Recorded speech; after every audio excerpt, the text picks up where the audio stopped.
ये आप अभी मैंने बुक ओपन किया, आपकी जो टेक्स्ट बुक है 12th एडिशन बायोस्टिक की, इसके जो ये एंड कॉलम है सीरीज रजिस्टर्स सेक्शन वाइज इसमें गिवन है। जैसे प्रॉब्लम नंबर 1 है, यहाँ से आप देखना शुरू करें।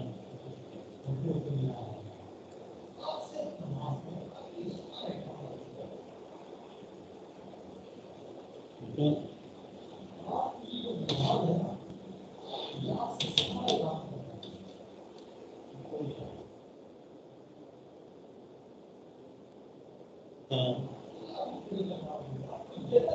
जैसे क्वेश्चन नंबर 6 है, find the resistance R given ohm meter using for each calculation.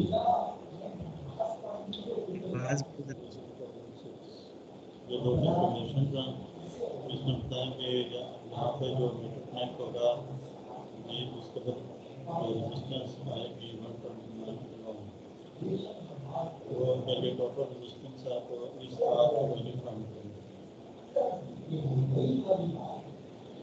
इस तरह से। और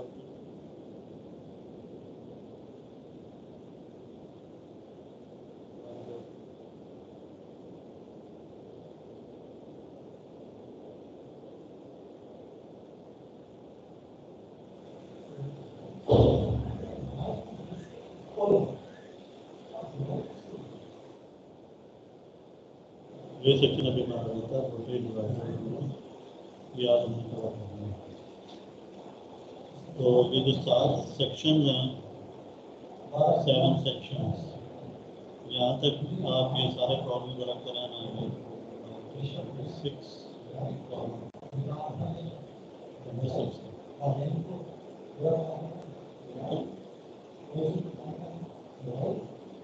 26 प्रॉब्लम है, ये जरा वन बाय वन देखें। ये हमने कवर कर लिया इसके टॉपिक्स।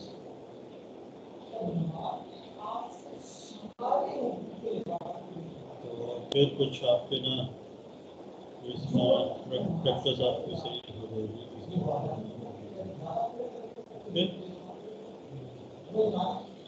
ये अपना टास्क नोट कर लिया अपना? फिर कौन सा टास्क? ओके,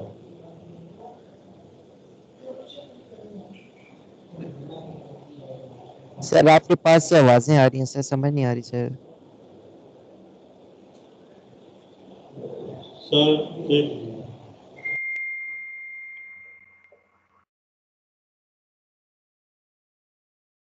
सर आपकी आवाज बहुत कट रही है और बहुत हल्की आवाज है आपकी।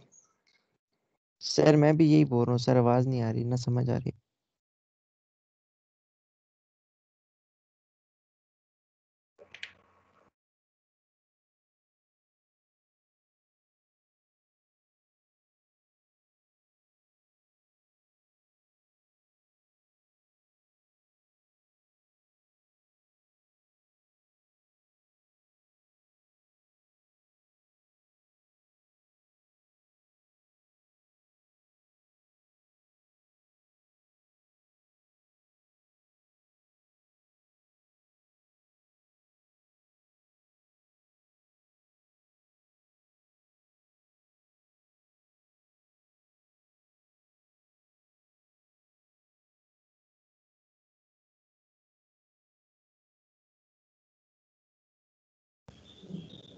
हाँ जी, अभी बताएं, आपको आवाज क्लियर है? Yes sir. तो मैं ये कह रहा था कि जो इस चैप्टर के एंड प्रॉब्लम है ना, जैसे ये मैंने ये ओपन की हुई स्क्रीन शेयर आपको है, और ये बुक जो आपकी है बायोस्टिक की, उसका चैप्टर 5 के जो एंड प्रॉब्लम है वो प्रॉब्लम नंबर 1 यहाँ से स्टार्ट करें। ठीक है, और वन बाय वन सारे प्रॉब्लम्स को ना आप गो थ्रू करें।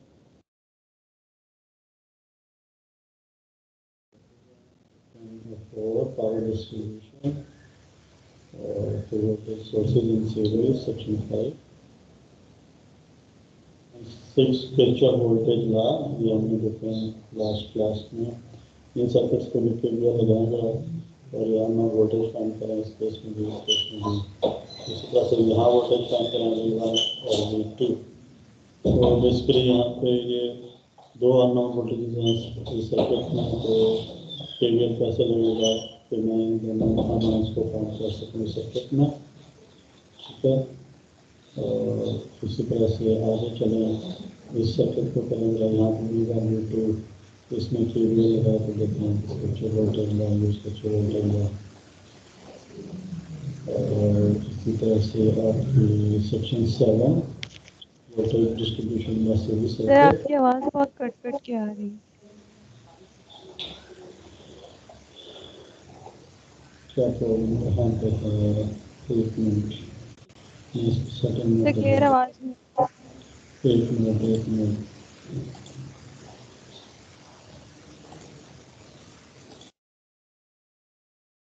अभी बताएं, आपको आवाज़ सही आ रही है? यस सर, अब अभी सही आ रही है। सर हो गया था। ठीक है, तो अभी ये सेक्शन 7 तक आप टिल प्रॉब्लम 26, ठीक है, ये नोट कर लें और ज़रा ये वीकेंड पे बल्कि नेक्स्ट क्लास से पहले पहले ये ज़रा देखें, ठीक है, ताकि ना आप सर कंफर्टेबल कौन हों। कौन से? ये problem number 1 to problem number 26 up till 26,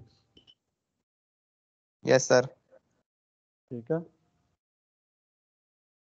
तो ये सेक्शन अभी आज हमने करना है वोल्टेज डिवाइडर रूल, ठीक है। तो इससे पहले पहले के जितने प्रॉब्लम्स है ना, ये ज़रा 1 बाय 1 गो थ्रू करें ना आप, ठीक है। तो फिर देखते हैं वोल्टेज डिवाइडर रूल क्या है।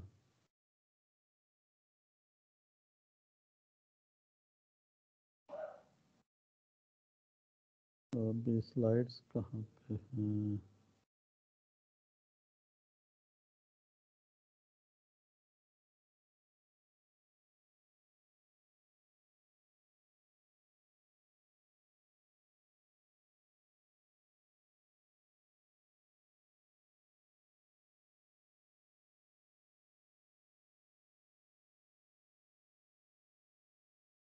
जी, वोल्टेज डिवाइडर रूल क्या होता है, एनीवन?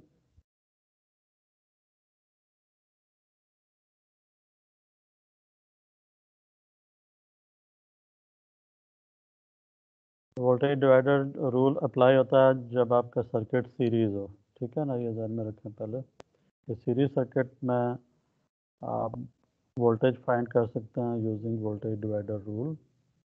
वो हम देखते हैं अभी कि ये वोल्टेज डिवाइडर रूल क्या होता है। वैसे आपने डिवाइड एंड रूल तो पढ़ा हुआ ना, डिवाइड एंड रूल क्या होता है? डिवाइड एंड रूल का क्या मतलब है?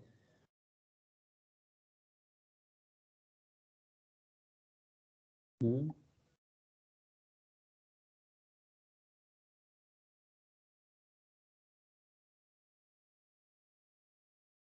ये हम कर चुके हैं। आवाज़ आ रही है? Yes sir. तो बताओ सर ना ये। हाँ वोल्टेज डिवाइडर रूल के अंदर हमारे पास जो टोटल वोल्टेज होती है उसको हम 2 या 3 मतलब वो डिफरेंट रेजिस्टर्स में डिवाइड कर देते हैं ताकि उसको हम स्प्लिट करके फाइंड कर सकें। जी, बिल्कुल सही कह रही हैं आप। उसमें जो वोल्टेज है, जो भी अप्लाइड वोल्टेज है वो रजिस्टर्स पे डिवाइड हो जाती है। ये हमने लास्ट टाइम देखा था। कितनी किस पे डिवाइड होगी, वो क्या रूल है, किस रूल पे डिवाइड होगी, और उस रूल को वोल्टेज डिवाइडर रूल हम क्यों कहते हैं, ठीक है, राइट। मैं पूछ रहा था डिवाइड एंड रूल का क्या मतलब होता है।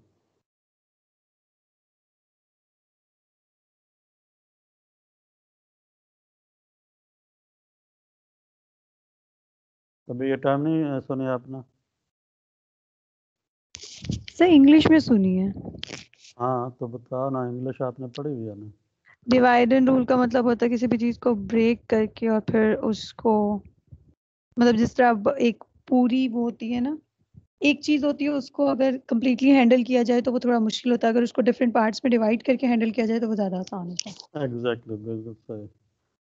तो ये जो है ना, वो जो पावर नेशंस होती हैं ना, उनकी स्ट्रेटजी होती है कि डिवाइड एंड रूल, जैसे ब्रिटिश करते रहे हैं अंग्रेज़ों को और मुसलमानों को डिवाइड करता रहा, उनके ऊपर रूलिंग करता रहा।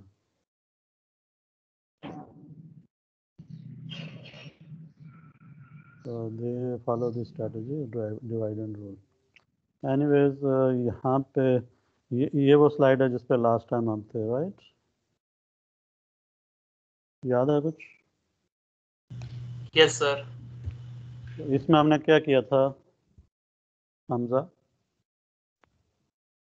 सर हमने स्लाइड बैटरीज को कंबाइन कर दिया था सर। एग्जैक्टली हमने 2 बैटरीज को कंबाइन कर दिया था और उसको इन 2 बैटरीज को कंबाइन करके हमने एक बैटरी बना दी थी। अच्छा, ये बैटरी जो दूसरी बैटरी थी ये पहली बैटरी के साथ सीरीज में इस तरह से नज़र नहीं आ रही थी, एक रजिस्टर बीच में आ रहा था। ठीक है, तो फिर हम कंबाइन करने के लिए पहले हमने क्या किया था, इसको शिफ्ट किया था रजिस्टर से पहले। ठीक है, तो ये जो आपकी टॉप राइट के ऊपर फिगर है, उसमें पहले स्टेप में हमने ये जो 12.5 वोल्ट की बैटरी है उसको रजिस्टर से पहले शिफ्ट किया है। ठीक है, और शिफ्ट करने के बाद फिर उसको सीरीज़ में दोनों को इक्विवेलेंट फाइंड किया और फिर हमारे पास ये रिजल्ट आया। ठीक है, तो ये 50 वोल्ट की थी, ये 12.5 वोल्ट की थी, तो ये 37.5 कैसे हो गया हमजा? सर पोलैरिटी डिफरेंट है सर, पोलैरिटी सर वो जी जी नेगेटिव और पॉजिटिव है और ये पॉजिटिव और नेगेटिव है। जी जी, इसमें जब आपने इनको ऐड करना है या सब्ट्रैक्ट करना है, डिपेंडिंग के वो किस तरह से कनेक्टेड है, तो ये अपोजिट पोलैरिटी में नज़र आ रही है। सीरीज़ में है, लेकिन सीरीज़ में होने का मतलब ये नहीं है कि जस्ट ऐड हो जाएंगी, वो देखना पड़ेगा कि किस तरह से आपने उनको कनेक्ट किया। ठीक है, तो ऐड होंगी या सब्ट्रैक्ट होंगी, वो इनकी कनेक्शन किस तरह से बना उसके बेस के ऊपर ना आपने इसको टोटल वोल्टेज फाइंड करनी है। ठीक हो गया? अब हम आगे चलते हैं नेक्स्ट। आज का जो पहली स्लाइड, मतलब आज के जो लेक्चर की जो नई जो स्लाइड है, that is this one which is voltage divider rule. Sir ji ये जो हम लोग पिछली वाली स्लाइड के अंदर बैटरी को रेजिस्टर से पहले मूव कर रहे हैं और उनको कनेक्ट कर रहे हैं या कोई भी मूवमेंट कर रहे हैं, तो उससे कोई फर्क नहीं पड़ता टोटल सर्किट की एक्टिविटी पे? नहीं, फ़र्क नहीं पड़ता। ये लास्ट टाइम हमने जो है वो इस चीज़ को ऑब्ज़र्व किया था और फाइंड आउट किया था कि सीरीज सर्किट में कंपोनेंट्स की पोजीशन को इंटरचेंज करने से सर्किट के ओवरऑल रिज़ल्ट के ऊपर वोल्टेजेस और करंट के ऊपर कोई फ़र्क नहीं पड़ता।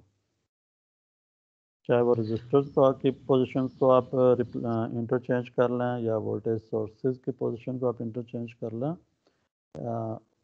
उसके सर्किट के जो पैरामीटर्स हैं वोल्टेज और करंट, उनके ऊपर फ़र्क नहीं पड़ता। ठीक है, करंट है, पावर है, रेजिस्टेंस है टोटल। ठीक है, कल लास्ट क्लास आपने शायद नहीं ली थी, आई थिंक कहा। नहीं सर, मैंने उसकी क्लास सुनी थी, मैंने रिकॉर्डिंग सुनी थी, लेकिन फिर सुन लूंगी। रिकॉर्डिंग आपने देख लिया?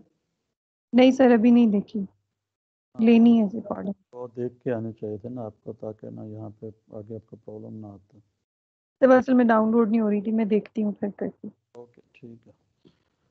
अच्छा, voltage divider rule. Voltage divider का मतलब है कि वोल्टेज डिवाइड होगी, ठीक है ना, सर्किट में। जैसे अभी आपको ये सर्किट नज़र आ रहा है जिसमें कि ये 3 रजिस्टर्स कनेक्टेड हैं। ठीक है, एक आपके पास 6 ओम का है, फिर 3 ओम का है और 1 ओम का है। तो इसमें डिफरेंट वैल्यूज़ के रजिस्टर्स हैं, पहली बात।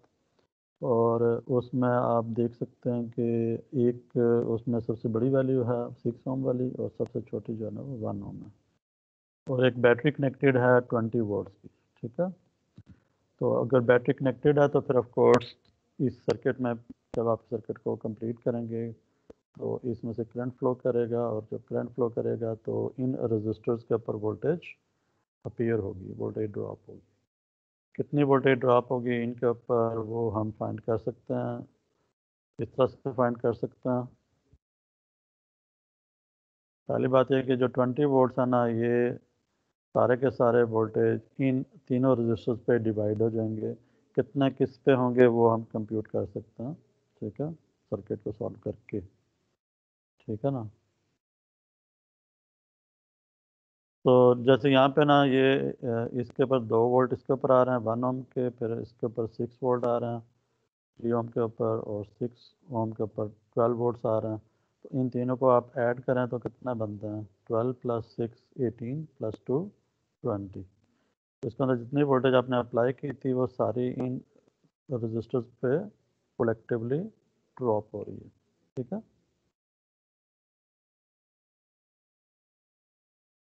एक तो ये आपका KVL यहाँ पे सेटिस्फाई हो रहा है, can you see that KVL is satisfying.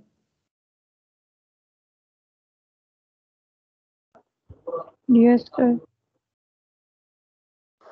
अच्छा ठीक है।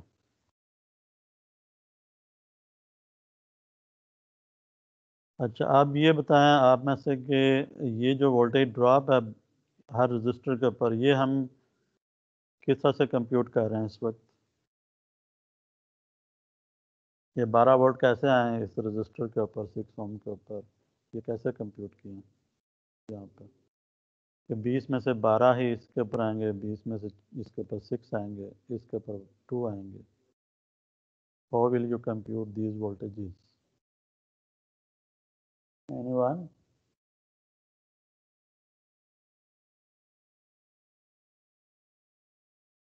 क्या क्या स्टेप्स होंगे इसमें, किस तरह से आप इसको अप्रोच करेंगे ये जो क्वांटिटीज़ हैं फाइंड करने के लिए। हमजा आप बताएं।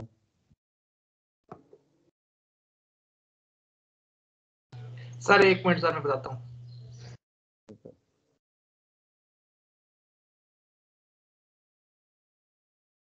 बाकी जो लोग बैठे हुए हैं इनमें से मैं किसी से भी कोई भी क्वेश्चन पूछ सकता हूँ किसी भी टाइम पे, तो be ready and be there.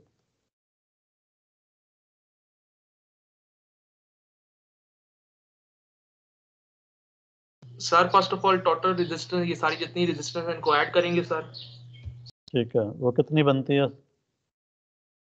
तो सर ये 20 नहीं सर ये बनती है 6 3 9 10 सर 10 बनती है सर। ठीक हो गया, टोटल रेजिस्टेंस फाइंड कर लेंगे पहले स्टेप में, तो जो कि बनती है 10 ओम। तो उसके बाद नेक्स्ट स्टेप क्या होगा।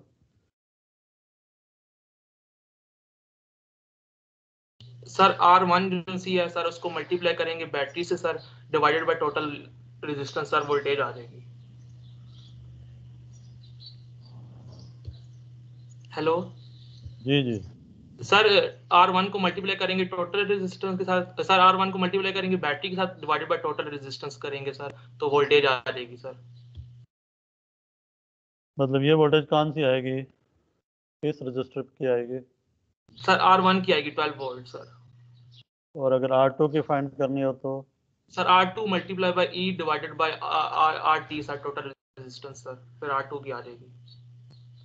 ठीक है, तो हमजा ये जो अभी आपने बात की है ना कि किसी भी रेजिस्टेंस की वोल्टेज मुझे अगर फाइंड करनी है तो मैं उस रेजिस्टेंस की वैल्यू को मल्टीप्लाई कर दूंगा 20 ओम के साथ, ठीक है, और डिवाइड कर दूंगा टोटल रेजिस्टेंस के साथ, तो मेरे पास उस रजिस्टर की वोल्टेज आ जाएगी। यस ठीक है, सर। ये सारा आपने जो बताया ना यही आपका वोल्टेज डिवाइडर रूल है, ठीक है। Okay sir. अच्छा, तो मतलब दूसरा तरीका ये था कि आप ये करते कि पहले आपने जो टोटल रेजिस्टेंस फाइंड की है जो कि कितनी आ रही है 10 ओम, ठीक है, इस 10 ओम को 20 से डिवाइड करते तो 20 डिवाइड बाई 10 कितना बन जाता 2। तो ये जो चीज़ आ जाती है ये मेरे पास टोटल करंट आ जाती है, ठीक है ना, इस सोर्स में से टोटल करंट आ जाती है, right. 20 volt divide by total resistance, that will give me the current, voltage divided by resistance is the current, ऐसे ही होता है। यस V सर, फिर equal VIR वाला फार्मूला लगा V देते equal sir. to IR, I is equal to V by R, ठीक है। Sir दोनों मेथड से कर सकते हैं ना सर, कोई भी जी ले जी सकते हैं? जी जी बिल्कुल, दोनों मेथड से कर सकते हैं। जो पहला मेथड आपने मुझे बताया वो उसमें आपको करंट फाइंड करने की ज़रूरत नहीं रहेगी। जस्ट आप रेजिस्टेंस को मल्टीप्लाई कर दें वोल्टेज के साथ डिवाइड बाय टोटल रेजिस्टेंस। ठीक है, तो ठीक है सर। ये मेरे पास जो करंट आया 2 एम्पेयर, 2 एम्पेयर जो है ना वो इन तीनों रजिस्टर्स में से 2 एम्पेयर ही फ्लो करेगा, क्योंकि ये तीनों रजिस्टर सीरीज में हैं। ठीक है, तो ये 6 ओम रजिस्टर, इसमें से भी 2 एम्पेयर होगा, 3 ओम में से भी 2 एम्पेयर होगा, 1 ओम में से भी 2 एम्पेयर होगा। अब अगर किसी भी रजिस्टर में से करंट मुझे पता हो तो और उसको मैं मल्टीप्लाई कर दूँ रेजिस्टेंस की वैल्यू के साथ, तो उस रजिस्टर के ऊपर वोल्टेज ड्रॉप मुझे पता चल जाएगा। तो जैसे इसमें से 2 एम्पेयर फ्लो कर रहा है और रेजिस्टेंस है 6 ओम, तो कितने वोल्टेज आ जाएंगे? 2 इंटू 6, 12 वोल्ट। इसी तरह से इस रजिस्टर में से 2 एम्पेयर फ्लो कर रहा है, इसमें से भी, लेकिन रेजिस्टेंस है 3 ओम, तो 2 इंटू 3 कितना हो जाएगा? 6 वोल्ट। इसमें से भी 2 एम्पेयर ही फ्लो कर रहा है, तो 2 इंटू 1, 2 वोल्ट। ठीक है, ये बात क्लियर है? Yes sir. अच्छा, आप ज़रा ये बुलेट्स आप पे आते हैं, ये बुलेट्स क्या कह रहे हैं। तो पहले कहते हैं जी, in a series circuit the voltage across resistive elements will divide as the magnitude of the resistance levels. ठीक है, कहते हैं जी जो वोल्टेज है, वोल्टेज अक्रॉस रेजिस्टिव एलिमेंट्स किस तरह से डिवाइड होगी? जिस तरह से उनका मैग्नीट्यूड, आपका रेजिस्टर्स का जो मैग्नीट्यूड है ना, उसके अकॉर्डिंगली वोल्टेज भी डिवाइड होगी। ये कहना चाह रहा है कि जितना रजिस्टर का मैग्नीट्यूड ज़्यादा होगा उतना ही उसके ऊपर वोल्टेज ज़्यादा अपीयर होगी। ठीक है, तो इस पूरे सर्किट में देखें तो सबसे बड़ी वैल्यू रेजिस्टेंस की थी 6 ओम, तो जो इन 20 में से जो सबसे ज़्यादा वोल्टेज आई है वो इसी बड़ी रेजिस्टेंस के ऊपर सबसे ज़्यादा वोल्टेज ड्रॉप हुई है। ठीक है, तो जितनी बड़ी वैल्यू होगी उतना ही वोल्टेज भी ज़्यादा कंज्यूम करेगी या ज़्यादा उसके ऊपर ड्रॉप आएगा। क्योंकि करंट तो सेम है, करंट सेम है, तो जितनी रेजिस्टेंस बड़ी होगी उतना ड्रॉप ज़्यादा होगा। सिंपल सी बात है। दूसरा बुलेट ये कहता है the largest resistance R1 is equal to 6 ohm capture the bulk of the applied voltage while the smallest resistor R3 which is 1 ohm has the least। ठीक है, तो ये सबसे छोटी थी, तो इस वजह से सबसे कम ड्रॉप इसके ऊपर आया। ये इसके मीडियाकर थी।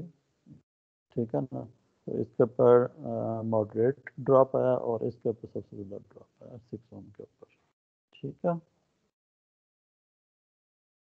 तो इस चीज़ में इस सारी कंक्लूजन का जो रिज़ल्ट है उसको सम अप करें, तो आप इसको वर्ड्स में कैसे एक्सप्लेन करेंगे, किस तरह से बताएंगे कि किसी भी सीरीज सर्किट में जो रजिस्टर्स हैं, नंबर ऑफ रजिस्टर्स, उनमें जो सबसे बड़ी वैल्यू का रजिस्टर होगा उसके ऊपर सबसे ज़्यादा ड्रॉप आएगा।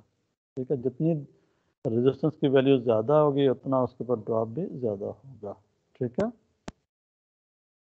This is an observation. ठीक है, otherwise as far as finding out the voltage drop you follow the procedure, जो कि अभी आपको मैंने बताया कि दो तरह से कर सकते हैं। आप वोल्टेज डिवाइडर रूल लगा लें या फिर करंट फाइंड करके उस करंट को मल्टीप्लाई करें रेजिस्टेंस के साथ, अभी आपके पास सेम रिजल्ट आएगा। ठीक है,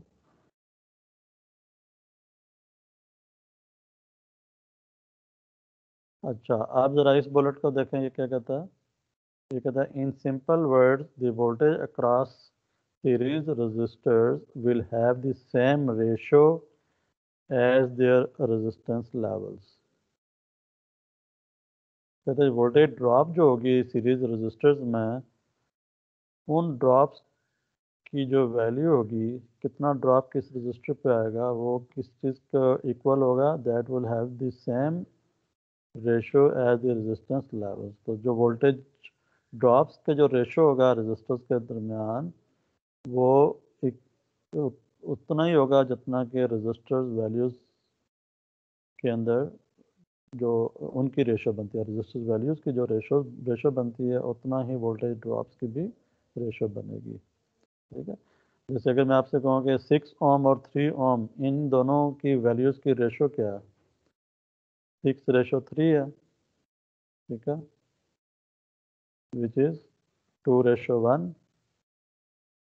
ओके, तो इनके वोल्टेज ड्रॉप जो आ रहे हैं उनकी रेशो अगर मैं निकालूँ तो 12:6 विच इज़ 2:1। तो इनका भी रेशो 2:1 है और वोल्टेज ड्रॉप का भी रेशो 2:1 है।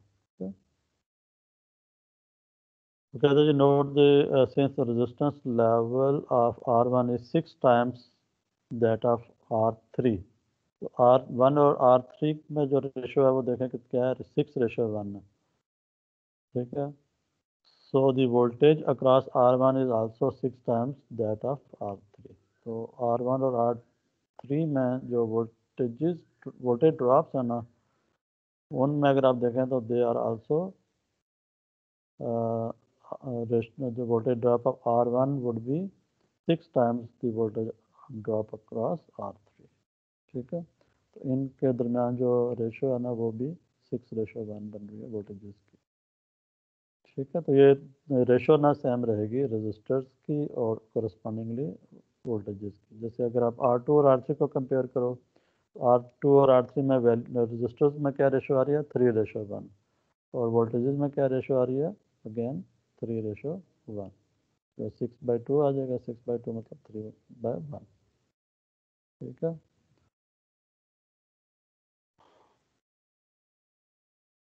तो इसमें R2 और R3 की रेशो 3 बन रही है, so does V2 and V3 which is also 3।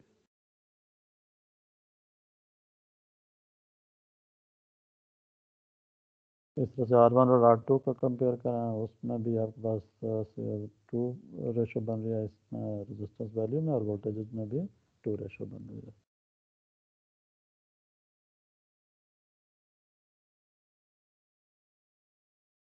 इन दोनों फिगर्स को कंपेयर करें, क्या फ़र्क है दोनों में?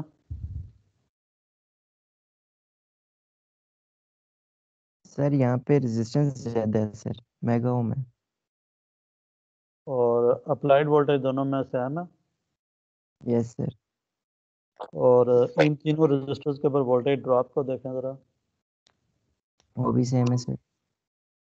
तो रेजिस्टेंस वैल्यू बढ़ाई है तो वोल्टेज ड्रॉप बढ़ा क्यों नहीं है? रेशियो सेम है। रेशो सेम है, बिल्कुल सही। तो रेशो इज़ इम्पोर्टेंट हियर। ठीक है, ओके। तो यहाँ से आप देख सकते हैं कि रेजिस्टेंस वैल्यू जो है ना यहाँ मैटर नहीं कर रही, बल्कि उनकी रेशोज जो है ना वो मैटर कर रही हैं। ठीक है, अच्छा, इन दोनों सर्किट में अगर करंट लेवल में आपसे पूछूं, करंट लेवल में फ़र्क होगा या नहीं? दोनों सर्किट में करंट के ऊपर कोई फ़र्क पड़ेगा?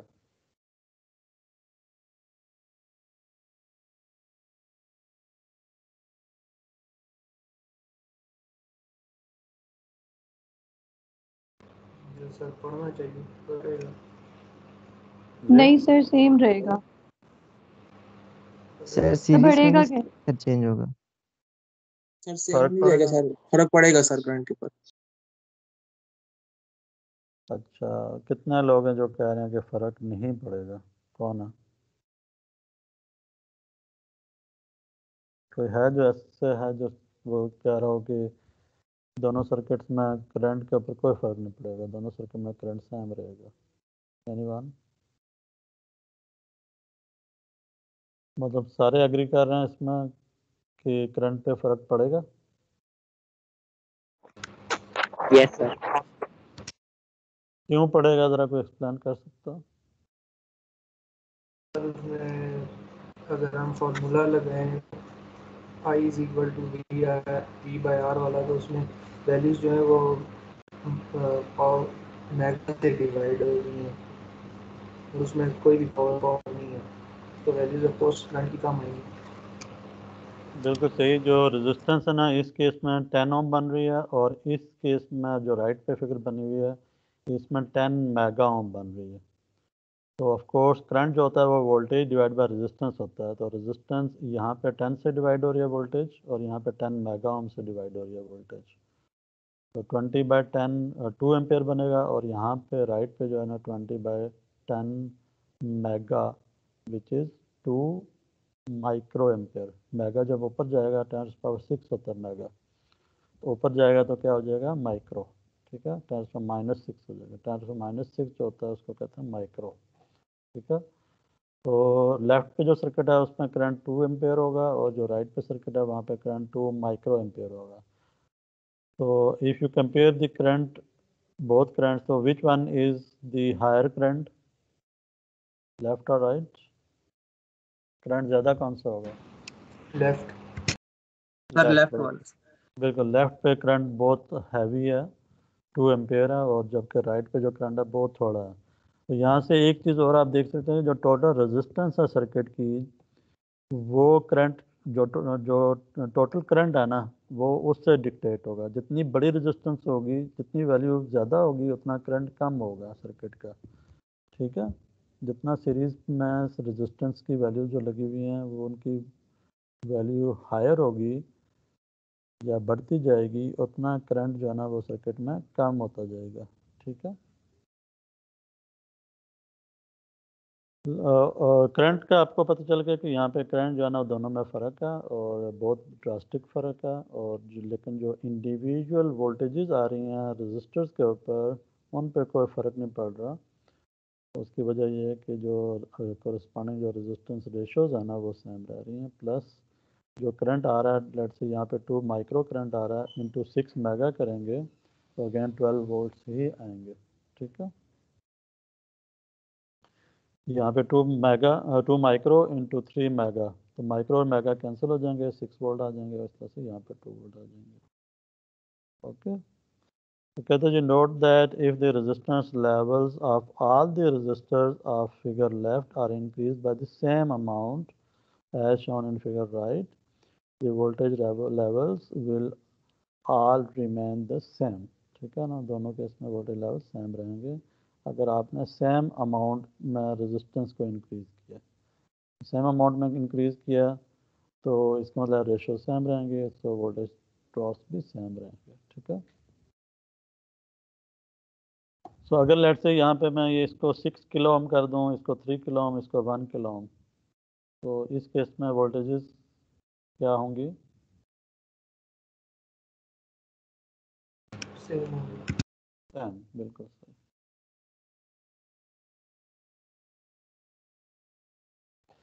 So therefore it is the ratio of the resistor values that counts when it comes to voltage division and not the magnitude of the resistors, ठीक है। तो their ratio is basically important. So the current level of the network will be severely affected by the change in the resistance level from left to right, but the voltage will remain same. तो ये जो आपने अभी देखा कि current जो है ना वो इस पर बहुत फर्क पड़ेगा, लेकिन वोल्टेज फर्क नहीं पड़ेगा।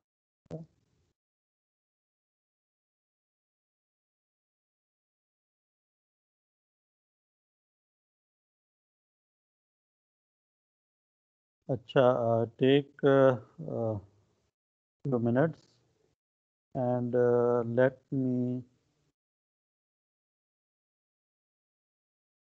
me find out कि ये जो सर्किट है इसमें 100 वोल्ट की सप्लाई है, जबकि ये 3 रजिस्टर्स हैं अगेन, और इन रजिस्टर्स की जो वैल्यूज़ है ना वो गिवन है।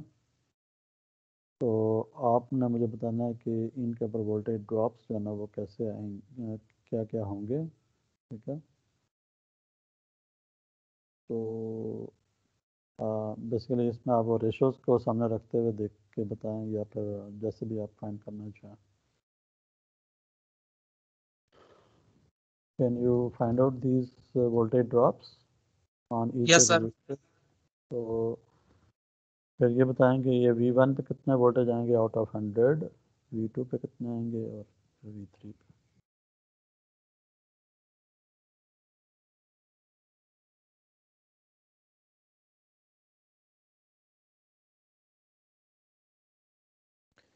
पहले ये बताएंगे इन सब में सबसे ज़्यादा वोल्टेज ड्रॉप किस पे आएगा?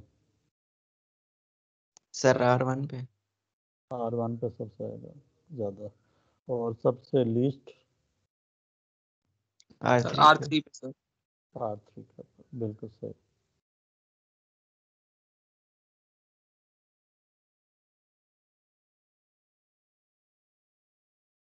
चलें खैर एनीवेज इसको ना मैं थोड़ा सा ये कंफ्यूजिंग होगा, तो पहले देखें V1 would be much greater than V2 और V3, क्योंकि जो register R1 is much greater than register R2 and R3। V2 is 10 times V3, ये कैसे है, ये रिलेशनशिप उसने कैसे निकाला?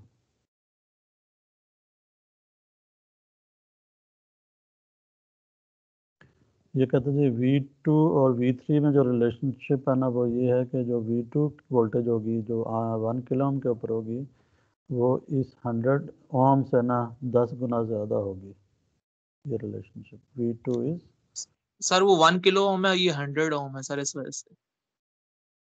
बिल्कुल, चूँकि this R2 is 10 times R3, ठीक है, R2 इज़ 10 टाइम्स R3, सो जो इसकी वोल्टेज भी होगी वो भी 10 टाइम्स V3 होगी, ठीक है, क्योंकि रेजिस्टेंस जितना रेशो रेजिस्टेंसेस में है उतनी रेशो वोल्टेज में होगा। तो इन दोनों की रेशो निकालें तो 10 आ जाएगी, इन दोनों की रेशो निकालें तो वो भी 10 होनी चाहिए, ठीक है। व्हाट अबाउट दीज टू, इनका कोई रिलेशनशिप फाइंड कर सकते हैं?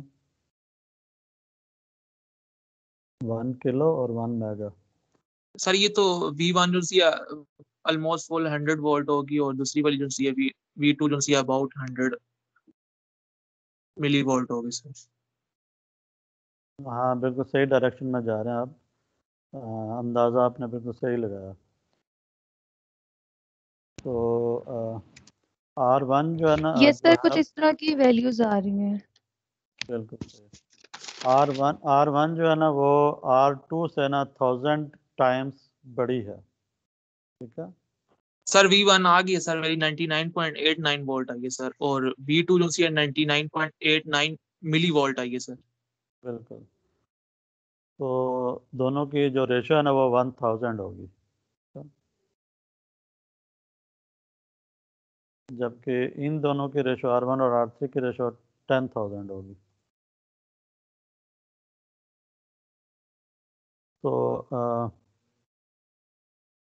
V1 would be 1000 times V2 and it would be equal to 10,000 times V3, yeah? तो इसके लिए आपने क्या किया, आपने इस तरह से फाइंड किया कि पहले आपने करंट फाइंड किया या यस वोल्टेज सर, इसी डिवाइडर? तरह किया सर। अच्छा, तो पहले आपने करंट फाइंड किया और पहले टोटल रेजिस्टेंस फाइंड किया, उसको 100 से डिवाइड किया तो करंट आ गया। इस करंट को 1 मेगा से मल्टीप्लाई किया तो मेगा और माइक्रो कैंसिल हो जाएंगे, तो 99.89 वोल्ट्स आ जाएंगे। इसी करंट को किलो से किया तो यहाँ पे किलो और माइक्रो में मिली आ जाएगा, फिर ये मिली वोल्ट्स आ जाएंगे, ठीक है। और इसी करंट को आपने 100 से मल्टीप्लाई किया तो 100 का मतलब 10⁻², 10⁻² और 10⁻⁻6 का मतलब है कि 10⁻⁻4 आ जाएगा। 10⁻⁻4 का मतलब क्या है कि यहाँ से 4 जीरो 4 पॉइंट्स आपने और पीछे जाना तो 0.0099 या 0.9 मिली वोल्ट्स आ जाएंगे, ऐसे ही है कुछ। 9.9 सर आ रहे हैं मिली वोल्ट्स। अच्छा, V1 V2 V3 इसने नहीं फाइंड की, राइट, चलो सही है।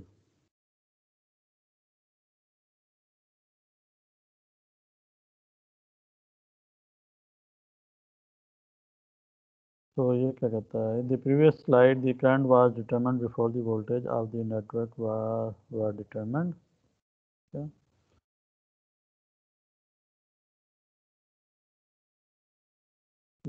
ये बुलेट क्या कह रहा है, कैन एनीवन एक्सप्लेन? ये जो प्रीवियस स्लाइड थी उसमें करंट पहले फाइंड किया उसने, उसके बाद वोल्टेज फाइंड किया, सिंपल वर्ड्स में, ऐसे ही है? सर R3 भी ऐसे ही आ रही है 9.982 10⁻⁻3। ठीक है, सही। तो ये पहला बुलेट फिर मैं बता देता हूँ सिंपल वर्ड्स में, वो ये कहना चाह रहा है कि आपने जो पिछली स्लाइड में देखा है वो ये है कि आपने वोल्टेज फाइंड करने के लिए पहले क्या किया, पहले करंट फाइंड किया, ऐसे ही है।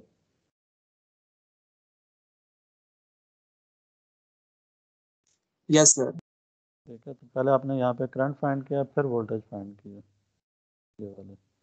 उस करंट को यूज़ करते हुए आपने हर रजिस्टर के ऊपर वोल्टेज फाइंड की। ठीक है, लेकिन जैसे हमजा ने कहा था उसमें आप किसी भी रजिस्टर पे वोल्टेज फाइंड करनी है तो आप डायरेक्ट भी फाइंड कर सकते हैं विदाउट फाइंडिंग द करंट, तो वो उसी तरफ लेके आ रहा है। अब वो एक्चुअली वोल्टेज डिवाइडर के ऊपर आ रहा है। कहता जी there is however a method referred to as the voltage divider rule that permits determining the voltage levels without first finding the current. ठीक है, इसमें आपको करंट फाइंड करने की ज़रूरत नहीं है। तो कहते हैं the rule can be derived by analyzing the network shown in figure. तो you can see that again इसमें दो रजिस्टर्स हैं, तो टोटल रेजिस्टेंस आपको पता है क्या होगी, R1 प्लस R2 हो जाएगी। और अगर टोटल रेजिस्टेंस आपको पता है तो करंट क्या आ जाएगा, E बाई RT आ जाएगा। ठीक है, E is the applied voltage divide by total resistance, तो आपके पास करंट आ जाएगा टोटल। और उसके बाद आप किसी भी रजिस्टर पे वोल्टेज फाइंड करनी है तो उस रेजिस्टेंस को की वैल्यू को आप करंट के साथ मल्टीप्लाई कर दें तो आपके पास करंट आ जाएगी, वोल्टेज आ जाएगी उस रजिस्टर के ऊपर। तो जैसे यहाँ पे V1 है तो V1 is I into R1, और I आपने यहाँ से फार्मूला से निकाला हुआ E बाई RT, तो ये I की जगह E बाई RT प्लग कर दें इंटू R1, तो दिस वुड बी, इसको R1 into E divide by RT, ये आ जाएगी R2 into E divide by RT। ठीक है, तो ये जो हमजा ने कहा था कि किसी भी रजिस्टर के ऊपर वोल्टेज फाइंड करनी है तो क्या करें, उस रेजिस्टेंस की वैल्यू को अप्लाइड वोल्टेज के साथ मल्टीप्लाई करें और डिवाइड कर दें टोटल रेजिस्टेंस के साथ, तो उस रजिस्टर के ऊपर वोल्टेज आ जाएगी। And this is what is called the voltage divider rule. ठीक है, this is the voltage divider rule. Sir अगर डायरेक्ट वोल्टेज डिवाइडर रूल से कर दें तो भी कोई मसला नहीं है। मैंने हाँ, ऐसे ही किया है, मैंने करंट फाइंड नहीं किया। जी जी, तो ये आपके पास यही वोल्टेज डिवाइडर रूल है जो कि अभी आपको ये इक्वेशन बता रही है। तो this equation is basically the equation of the voltage divider rule. Okay, तो इस रूल के मुताबिक ये क्या कहता है कि जिस रेजिस्टेंस के ऊपर वोल्टेज फाइंड करना है उस रेजिस्टेंस को आप न्यूमिनेटर में रखें। ठीक है, into the applied voltage divide by the sum of total resistances. दो रेजिस्टेंस है ना, यहाँ दो रेजिस्टेंसेस आ जाएंगे R1 प्लस R2, अगर दो से ज़्यादा है, अगर तीन है तो लेट से, तो टोटल रेजिस्टेंस क्या आ जाएगी R1 plus R2 plus R3। तो यहाँ पे RT में तीनों रेजिस्टेंस आ जाएंगे, चार हैं तो चारों आ जाएंगे, लेकिन ऊपर जो रेजिस्टेंस होगी वो क्या होगी, वही रेजिस्टेंस होगी जिसके ऊपर आपने वोल्टेज फाइंड करनी है, और इनटू द अप्लाइड वोल्टेज। ठीक है, तो इसका जेनेरिकली जो आपका फार्मूला है Vx which is the unknown voltage, Vx की जो आप V1 है V2 V3 what equal to Rx। Rx means corresponding to the resistor जिसके ऊपर आप वोल्टेज फाइंड करना चाहते हो। V अगर X1 है तो इसका मतलब है कि रजिस्टर 1, और यहाँ पे भी R1, अगर रेजिस्टेंस 2 है तो V2 R2, 3 है तो V3 R3। ठीक है, तो इन जनरल आपके पास ये आपका Vx का फार्मूला है वोल्टेज डिवाइडर का। Voltage divider rule states that the voltage across a resistor in a series circuit is equal to the value of that resistor times the applied voltage across the series element divided by the total resistance of the series elements. ठीक है, where Vx the voltage across Rx is the applied voltage and Rt is the total resistance. So this is called the voltage divider rule. This equation is called the voltage divider rule. ये important है, ये ध्यान में रखिएगा। ठीक है, इसमें current कहीं भी नहीं आ रहा, यू कैन सी करंट का कोई यहाँ पे आपके पास वेरिएबल या अननोन नहीं है। ठीक है, सो ये सर्किट कंप्लीट विजिबल नहीं है, बट ये यहाँ से आपके पास ये कनेक्शन कंप्लीट है, इसमें बीच में कोई रेजिस्टेंस आई थिंक नहीं आ रही, कैसे पता चलेगी।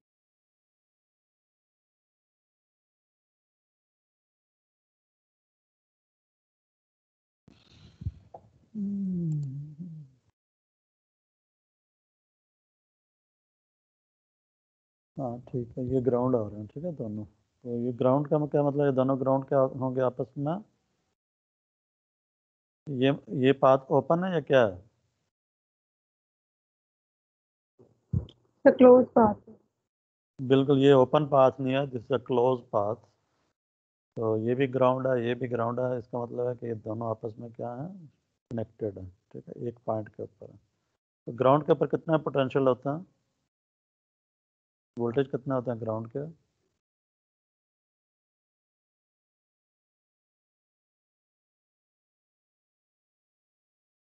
एक पॉइंट जो कि अर्थ होता है उसके ऊपर वोल्टेज कितना होता है?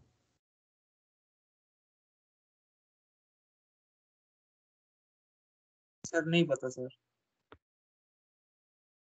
जो आपका ग्राउंड टर्मिनल होता है ना, जो या उसको अर्थ टर्मिनल भी कहते हैं, उसके ऊपर वोल्टेज 0 होता है।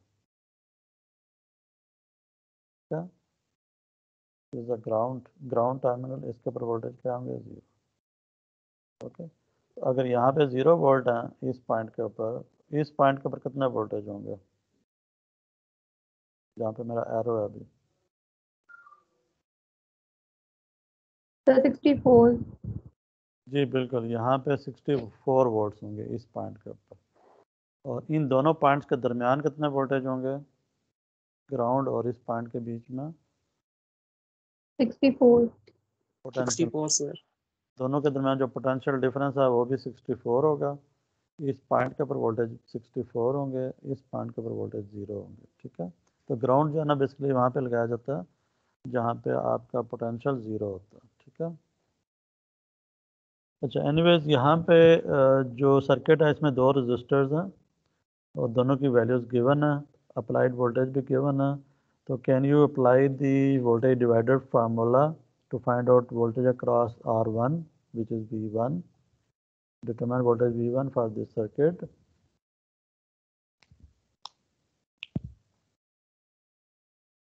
Yes sir. ठीक है, तो क्या फार्मूला होगा, बानी ज़रा बताएंगे वर्ड्स में? Sir V1 is equal to R1 over sir R1 multiply E over RT sir.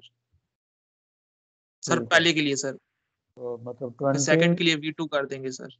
20 × 64 divided by 80, ऐसे ही? यस सर ऐसा ही है सर। सर 16 आ रहा है सर। तो 20 × 64 डिवाइडेड बाय 80, ठीक है, 20 + 60 तो 16 वोल्ट, बिल्कुल सही है। ठीक है, तो ये समझ आ गया कि आपका जो वोल्टेज डिवाइडर फार्मूला ये कैसे लगेगा। इसमें कौन सी रजिस्टर ऊपर रखनी है, नीचे कौन सी रेजिस्टेंस आएगी, टोटल रेजिस्टेंस नीचे आएगी, जिस रेजिस्टेंस पे फाइंड करना है वो ऊपर आएगी और अप्लाइड वोल्टेज आ जाएगी। थोड़ा सा और थोड़ा मुश्किल सर्किट लेते हैं, दिस वन। इसमें ज़रा बताएं, इसमें लेट से मैं ना अभी ये इसमें V डैश के भी मैं कहता हूँ R1 पे पहले बताएं, R1 के ऊपर कितना वोल्टेज आएंगे, वो कैसे कंप्यूट होंगे यूजिंग वोल्टेज डिवाइडर रूल?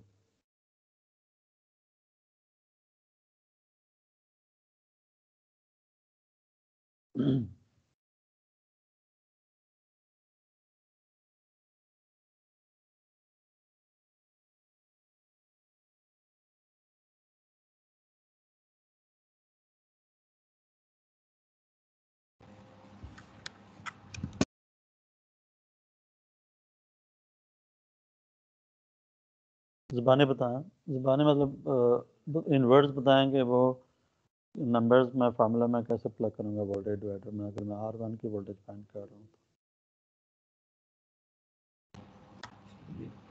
2000 को 2 44 से multiply by divided by set 15 हो जाएगा सिर्फ 2 या 2 किलो ओम होगा इसमें, देखें 1 किलो ओम भी है। 2000 सर मल्टीप्लाई किलो ही है हाँ, ऊपर आएगा 2 किलो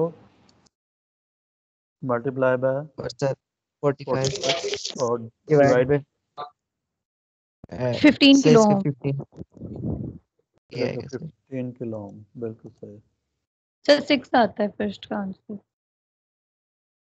6 वोल्ट आएंगे, सही है। तो 2 × 45 कितना हो जाएगा 90 डिवाइड बाय 15 6 सही है। अच्छा इस एग्जांपल में ना वो ये कह रहा है कि आपने ना इन दो रजिस्टर्स के ऊपर ना वोल्टेज फाइंड करनी है।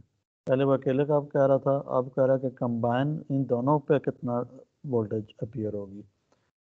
तो इसके लिए ना आप कैसे अप्रोच करेंगे, कैसे फाइंड करेंगे कि दोनों के ऊपर कितने वोल्टेज आएंगे। इसका ना दो तरीके हैं। एक तरीका ये है कि ना आपने जैसे अभी R1 के ऊपर फाइंड किया ना, ठीक है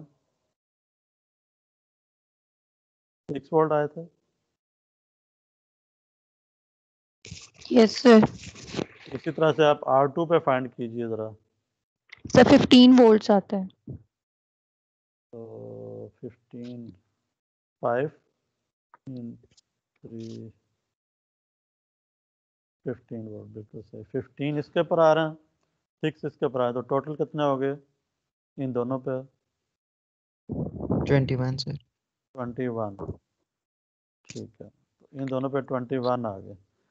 एक तरीका ये है कि आप इसके ऊपर भी फाइंड कर लें, फिर इसके ऊपर फाइंड कर लें, दोनों को ऐड कर दें तो टोटल वोल्टेज दोनों के पास आ जाएगी, जिसको ये V डैश कह रहा है। दूसरा तरीका ये है कि सर आप तो कट्टे इन दोनों को कट्टे एक ही करना सर। रेजिस्टेंस समझ लें, जो कि कितनी आ रही है 7 ओम आ रही है, ठीक है। तो 7 ओम ऊपर रख लें, 7 ओम, और उसको 45 से मल्टीप्लाई करके फिर टोटल रेजिस्टेंस से डिवाइड कर दें, तो ये भी आपके पास 21 आना चाहिए आंसर, ठीक है। तो कोई बता सकता है कि अगर मेरे पास ये वोल्टेज आ जाए 21 इन दोनों के क्रॉस, तो इसके क्रॉस कितने आएंगे R3 के क्रॉस, 8 ओम के क्रॉस। सर अलग से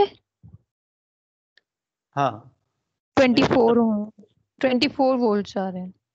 24 एग्जैक्टली, ज़बरदस्त, बेहतरीन।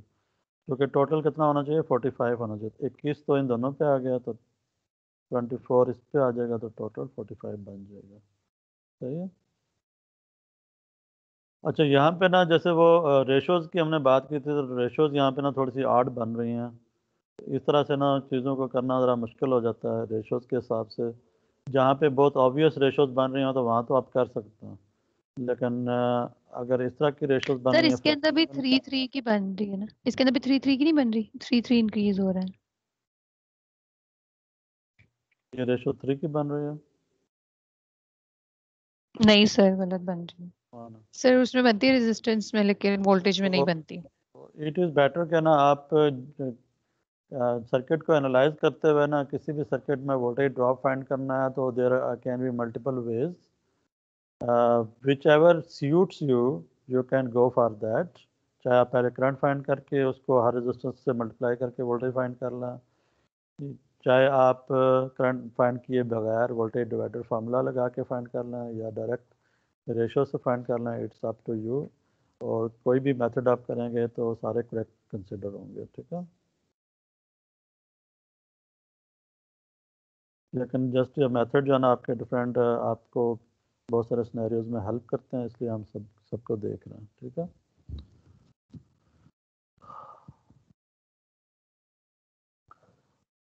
इस स्लाइड में वो ये कहना चाह रहा है कि इसमें भी there are number of resistors in series, और यहाँ पे उसने आगे इसको एक्सटेंड किया और भी रजिस्टर्स होंगे, लेकिन जो 3 ये रजिस्टर्स हैं ना, इन 3 रजिस्टर्स के ऊपर उसने फोकस किया और कहा है कि इन तीनों रजिस्टर्स के ऊपर जो टोटल वोल्टेज ड्रॉप है ना वो 27 है, मतलब इस पॉइंट से लेके इस पॉइंट तक, ठीक है। इसके अलावा भी होंगे जो रजिस्टर लगे होंगे उनके ऊपर भी वोल्टेज ड्रॉप आ रहा होगा, लेकिन अभी जो यहाँ पे नज़र आ रहे हैं उनमें ना इन 3 रजिस्टर्स का वोल्टेज उसने कलेक्टिवली टोटल 27 बताया। तो वो कहते जी बताएं कि ये जो बीच वाला रजिस्टर 2 ओम है, इसके ऊपर कितना वोल्टेज होंगे, प्रोवाइडेड कि ये रेजिस्टेंस वैल्यूज आपको गिवन है। जैसे अभी पिछले स्लाइड में आपने देखा था कि इन दो का मुझे पता था तो मैंने इसका फाइंड कर लिया। इन तीनों का के क्रॉस वोल्टेज मुझे पता है 45, तो इससे भी मैं इन तीनों में से किसी के ऊपर भी पूछी जाए तो मैं फाइंड कर सकता हूँ। तो यहाँ पे भी कुछ सिनेरियो इस तरह का ही है इस फिगर में। आप ज़रा बताएंगे कि इस रजिस्टर पे कितने वोल्टेज आएंगे। सर 6 वोल्ट आ रहा है। 6 वोल्ट वो तो नीचे सॉल्व हुआ होगा। तो 2 किया सर कैसे वैसे भी हो सकता। हाँ बिल्कुल। किया इसने कैसे 2 × 27 डिवाइडेड बाय टोटल करें इसको तो 9 आ जाता है। तो 9 1s are 9 9 3s are 27 and 3 × 2 6। ठीक है, तो ये सिंपल मैथ है।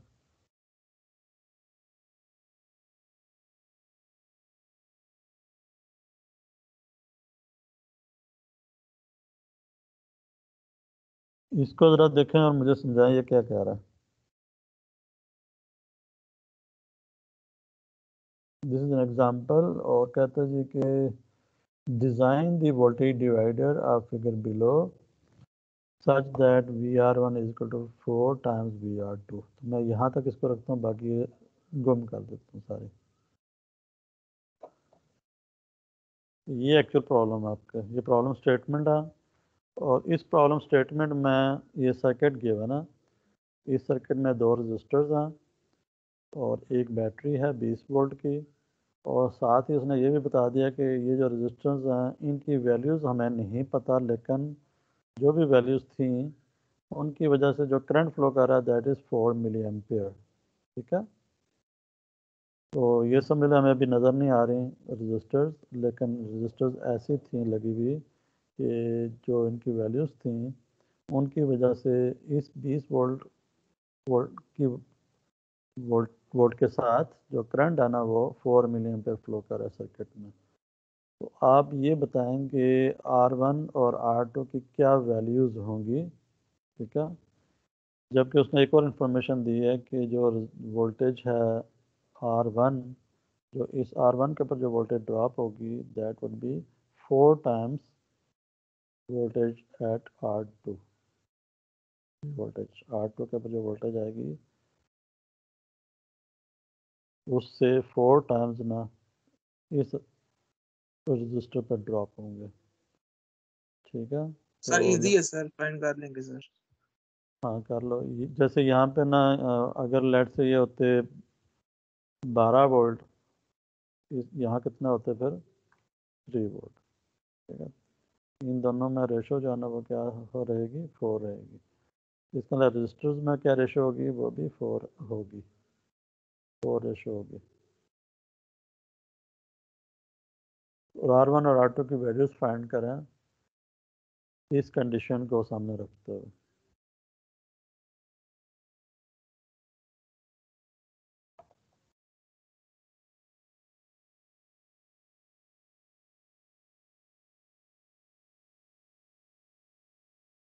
ये एक डिज़ाइन प्रॉब्लम है।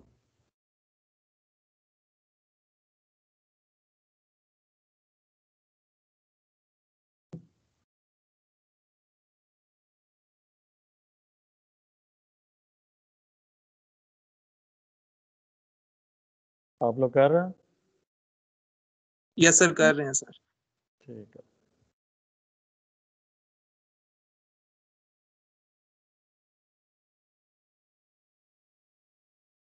पाँच मिनट लें और इसको कंप्लीट करें।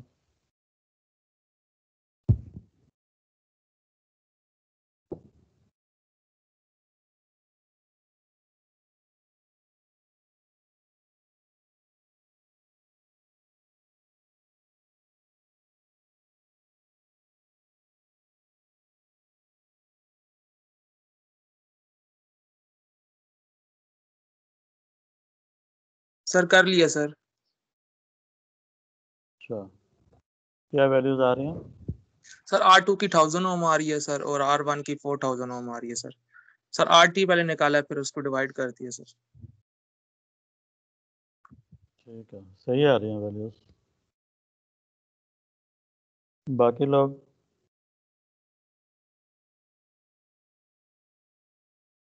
शाहजेब ज़रा एक्सप्लेन करेंगे कैसे आपने फाइंड किए या आप? सर मैं सर हमजा सर। अच्छा हमज़ा, हमज़ा आप इसकी पिक्चर लेके शेयर कर सकते हैं यहाँ पे टीम्स के ऊपर। यस सर, टीम्स पे नहीं सर, आपको व्हाट्सएप पे सेंड कर देता हूँ सर। चलें ठीक है, व्हाट्सएप पे करेंगे तो फिर मैं यहाँ पे शो कर सकूँगा या नहीं? सर पहले सर हमें पता है total resistance is equal to R1 और R2 होती है सर। तो R1 सर हमें दी हुई है V और R1 सर 4VR2 है। तो R1 जो है सर 4R2 होगी। तो सर 4R2 को RT के अंदर पुट कर देंगे सर, फिर R2 आ जाएगी, 5R2 आ जाएगी सर। तो उसकी वजह से सर RT निकाल लेंगे। RT sir E over I होती है sir, current sir battery over, तो उससे निकाल लेंगे सर। इस तरह मैंने किया सर। हाँ ठीक है, आपने बिल्कुल सही, ऐसे ही है। अभी मैं फिर ना इसका सोल्यूशन शो कर रहा हूँ। तो सबसे पहले ना आप देखो कि जो आपका वोल्टेज और करंट गिवन है, तो आप टोटल रेजिस्टेंस फाइंड कर सकते हैं। आप कह सकते हैं कि यहाँ पे जो टोटल रेजिस्टेंस आएगी ना, इन दोनों का सम आपको पता चल जाएगा। इन दोनों का सम अगर जो होगा वो दैट वुड बी RT, और RT would be equal to 5 kilo Om.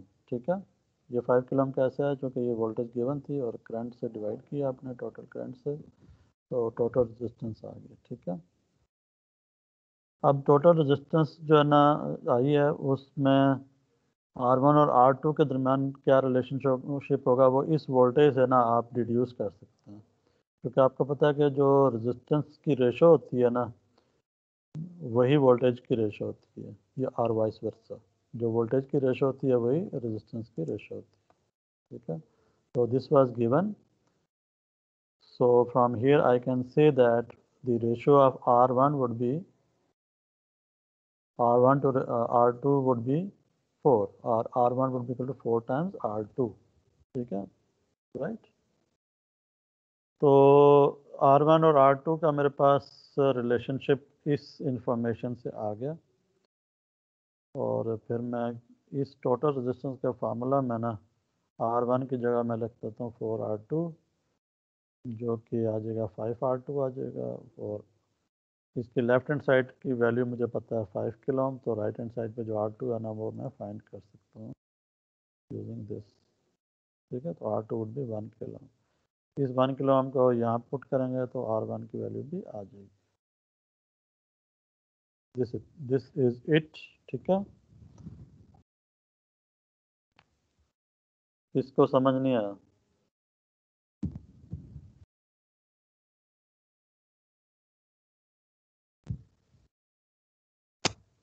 Sir एक बार थोड़ा सा सर दोबारा रिपीट कर दीजिएगा सर, मेरा नेट चला गया था। ओ यार बोलो। अच्छा चले सर, यहाँ देन से समझा दे सर, ऊपर वाला तो मैं समझ गया था 5 किलो ओम से सर। अच्छा, मैं ये कह रहा था कि जो आपने RT तो फाइंड कर ली ना, RT क्या है? बेसिकली R1 प्लस R2 है ये formula, RT is equal to R1 plus जैसे R2। ये समझ आ गया। ओके, अब इसमें R1 और R2 क्या होंगी वो हमें नहीं पता क्या है, लेकिन इन दोनों का ना आपस में रिलेशनशिप मुझे पता चल गया है, being relationship of voltages for these two resistors. इन दोनों रजिस्टर्स के ऊपर जो वोल्टेजेस है ना, उनका आपस में रिलेशनशिप उसने पहले से बता दिया था कि are voltage across R1 would be 4 times voltage across R2। ठीक है, तो दोनों में जो रेजिस्टेंस होगी वो भी 4 टाइम्स होगी। ठीक है ना, ये हमने एक स्लाइड में देखा था कि जो रेजिस्टेंस की रेशोज़ होती हैं और वोल्टेज की रेशो सेम रहती हैं। उसी इंफॉर्मेशन को यूज़ करते हुए ना मैंने यहाँ पे R1 और R2 के दरमियान बताया कि R1 कितनी बड़ी होगी R2 से। ठीक है, तो यस R1 जो सर। है ना R2 से कितनी बड़ी होगी? 4 टाइम्स बड़ी होगी, क्योंकि इसके ऊपर वोल्टेज भी 4 टाइम्स ज़्यादा है। ठीक है, R1 R2 से R1 would B basically 4 times R2। So R1 की जगह ना इस फॉर्मूले में आपने 4 टाइम्स R2 प्लग कर दिया, प्लस R2 ऐसे रहा, और फिर दोनों को जब ऐड किया तो दिस इज़ 5 टाइम्स R2। इस इक्वेशन की लेफ्ट हैंड साइड पे RT जो है ना उसकी वैल्यू हमने पहले से फाइंड कर लिया, वो 5 किलो ओम है। तो इसकी लेफ्ट हैंड साइड पे 5 किलो ओम पुट करेंगे तो राइट हैंड साइड पे जो वैल्यू है अननोन वो मेरे पास आ जाएगी। तो यहाँ से 5R2 is equal to 5K, तो 5 कैंसिल हो जाएंगे तो 1K आ जाएगा। ठीक है, यस सर। या 5 को इधर डिवाइड कर दें, इधर ला के इधर सर मल्टीप्लाई हो समझ रहा आ है, इधर गया। डिवाइड हो जाएगा। तो ये 1K हो गया, और इस R2 की जब वैल्यू आ गई है तो R1 की वैल्यू भी सर ऑब्वियसली 4 आ से जाएगी। मल्टीप्लाई हो जाएगा तो 4 के आ जाएगा सर। ठीक है। इन दोनों को आप ऐड करके देखना, ये भी 5 की रिजल्ट बनता, ओरिजिनली भी 5 ठीक है सर, कहना गुड हो गया। सही है सर। तो मेरे ख्याल है इसके साथ ही ना आपका ये जो चैप्टर है ना, ये जो स्लाइड थी जो कि 3 सेशंस में हमने कंप्लीट किया, वो कंप्लीट हो गई। ठीक है, ये सारे टॉपिक्स हमने 1 बाय 1 किए हैं। हमने सीरीज सर्किट का देखा क्या होते हैं, फिर वोल्टेज सोर्सेज का देखा सीरीज में कैसे लगते हैं, किरचॉफ वोल्टेज लॉ को हमने देखा। किरचॉफ वोल्टेज लॉ क्या होता है, कौन एक्सप्लेन करेगा, रिवाइज करेगा? क्या स्टेटमेंट होती है किरचॉफ वोल्टेज लॉ की? What is Kirchhoff voltage law in words? Anyone?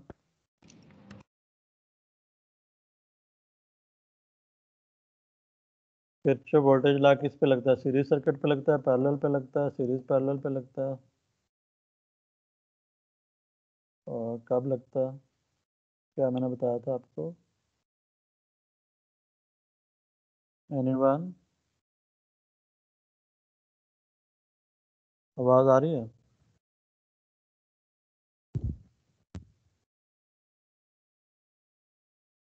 Sir Kirchhoff voltage law जो होता है ना सर, सीरीज पे लगता है सर, क्लोज पाथ में सर। क्लोज पाथ पे लगता है। उसमें अभी देखेंगे सिर्फ जो आपका किरचॉफ वोल्टेज लॉ है ना, वो पैरेलल सर्किट्स में भी लगा सकते हैं हम, सीरीज पैरेलल में भी लगा सकते हैं, रेजिस्टिव सर्किट्स हों, कैपेसिटिव हों, for any circuit this law is versatile and applicable. ठीक है, और इस लॉ की स्टेटमेंट क्या है हमजा? सर मैं बताऊं? जी जी, सर वोल्टेज एक मिनट ना, ताहा को बताना था, ताहा आनंद। सर टोटल वोल्टेज जो इन द सर्किट होती है, वो voltage drop across different resistors same होती है, इक्वल होती है दोनों। नहीं, total voltage in applied in a circuit होगा ना, अप्लाइड का total word voltage applied in a circuit is equal to the voltage drop cross all resistors. Exactly, बिल्कुल सही। इसका एक और वर्जन ना आपका होता है, वो क्या होता है, हमजा बताएगा। Sir sum of all voltage around circuit sir is equal to 0 के बराबर होते हैं सर। एग्जैक्टली, ज़बरदस्त। algebraic sum of all the voltages in a closed loop is equal to 0। उसमें कुछ प्लस होंगी, कुछ माइनसेस होंगी, तो सब ऐड करेंगे तो 0 रिजल्ट आएगा। और जो तहानम ने बताया वो भी ट्रू स्टेटमेंट है कि जो अप्लाइड वोल्टेज है, ठीक है, that would be equal to sum of all the voltage drops. ठीक है, ओके। तो फिर ना हम बुक पे आते हैं, और बुक में ना देखते हैं कि हम इन सर्किट्स को यहाँ पे कैसे देख रहे हैं। अच्छा, इसमें एक जो ताहा अनम ने अभी बात की, उससे मुझे एक क्वेश्चन जहन में आ रहा है कि जो आपको शायद मसला न करे। ताहा अनम, इसमें मुझे बताएं कि अप्लाइड वोल्टेज इस सर्किट में कितनी होगी?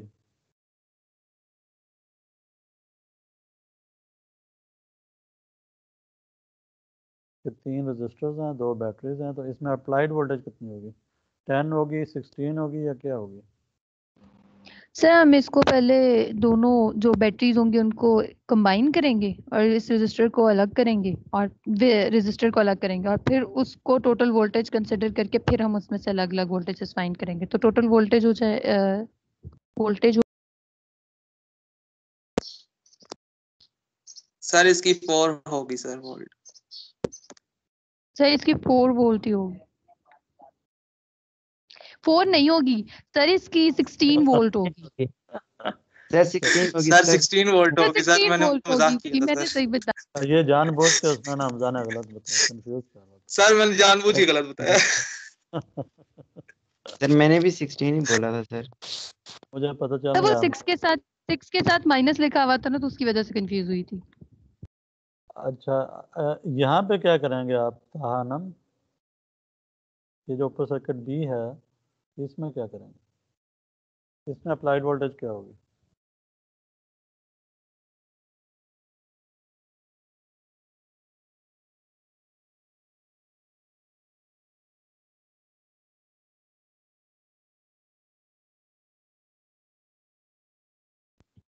सर इसमें भी हम दोनों बैटरीज को ऐड करेंगे क्योंकि है तो ये भी उसमें ही दोनों बैटरीज को ऐड करेंगे और फिर जो 10 वोल्ट वाली बैटरी है उससे सब्ट्रैक्ट करेंगे तो फिर हमारे पास टोटल वोल्ट आ जाएगी। सही कह रही हूँ? अच्छा 10 आप इसको करें वो जो डब्बे के ऊपर लिखा हुआ है से 10 को। Yes sir. इससे कोई रिस्पॉन्स तो देगा। आप इसको बैटरी समझ रही हैं, ये बैटरी होगी डब्बे वाले जो सो उसके नेगेटिव पॉजिटिव टर्न में जो अच्छा ग्रे बॉक्स अच्छा सही सही सही सही सर। सर ये रेजिस्टर होगा सर। रेजिस्टर है सर ये। अल्लाह ये रजिस्टर होगा।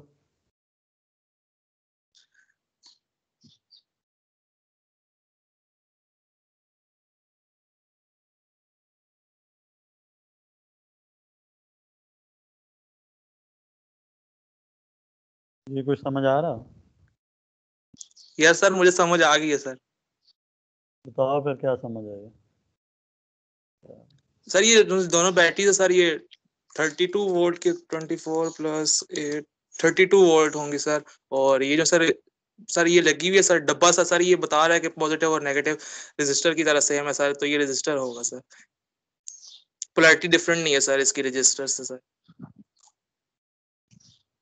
कौन सा रजिस्टर 5.6 किलो ओम वाला? यस सर 5.6 किलो ओम और ये 2.2 किलो ओम सर प्लस से माइनस में जा रहे हैं सर, तो ये भी प्लस से माइनस में जा रहा है सर। नहीं 2.2 तो नीचे रह जाता है ना। ये जो मैं ग्रे बॉक्स की बात कर रहा हूँ ना डब्बे वाले उसके उसका बताया ना मुझे। सर सर ये ये तो सर ये हाँ रजिस्टर सर वोल्टेज लिखिए सर, ये रजिस्टर की वोल्टेज होगी सर। फिर देख लो, मेरा तो ख्याल ऐसा नहीं है।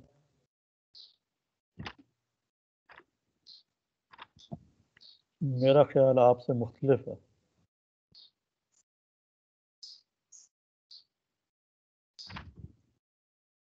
इसमें मुझे बताओ कि जो ये जो 8 वोल्ट वाली बैटरी लगी हुई है और जो 5.6 किलो ओम वाला जो रजिस्टर लगा हुआ यस सर। है इसमें करंट की डायरेक्शन क्या होगी? 5.6 किलो ओम का जो रजिस्टर है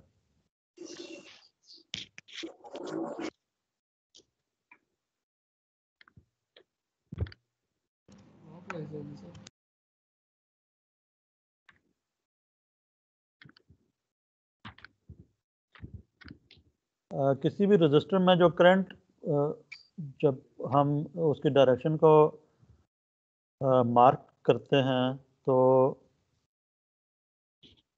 वो किस तरह से करते हैं, और अगर करंट हमें मार्क किया हुआ है तो उस रजिस्टर के ऊपर वोल्टेज कैसे उसकी पोलैरिटी को साइंस को मेंशन करते हैं, इसका मुझे क्लियर बताएं कैसे करते हैं ये।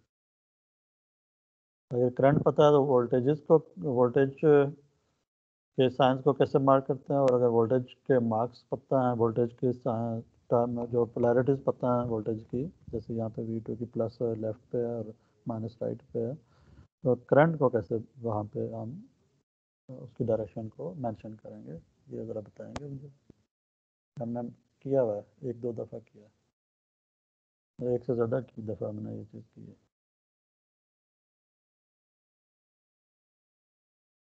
भूल गए? सर करंट तो पॉजिटिव टू नेगेटिव जाएगा ना, तो ये जो 8 वोल्ट वाली बैटरी है इसके टर्मिनल्स ऑपोजिट है।